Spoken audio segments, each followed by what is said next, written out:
Halata na si Alden Richards at Maine Mendoza dahil sa pangyayaring ito.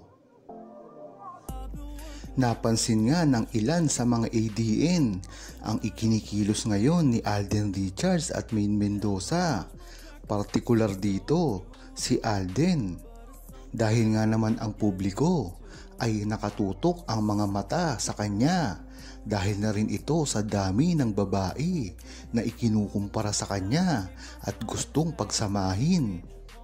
Ngunit halatang halata naman kay Alden Richards na talagang nakita ko at ikinatutuwa ko dahil may isa sa isang mga babaeng ito ay talagang todo ang deny ni Alden Richards at hindi niya ito pinapansin.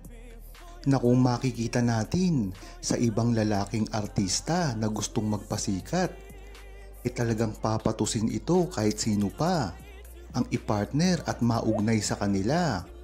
Dahil nga naman pinag-usapan na rin ito dati pa, nung kabataan pa ni Alden Richards.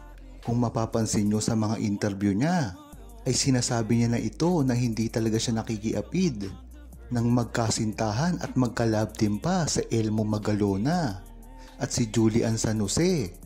Pinaliwanag ni Alden Richards dito na hindi siya sumisingit sa kahit anumang relasyon at yun na ang huli nating nabalitaan kay Alden Richards patungkol sa ibang babae.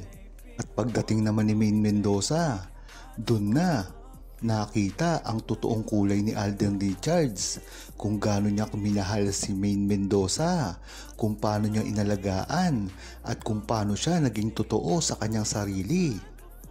At ito na nga, nagtutuloy-tuloy ito hanggang ngayon. Pagpapakita lamang ni Alden Richards na talagang walang ibang babae kung hindi si Maine Mendoza.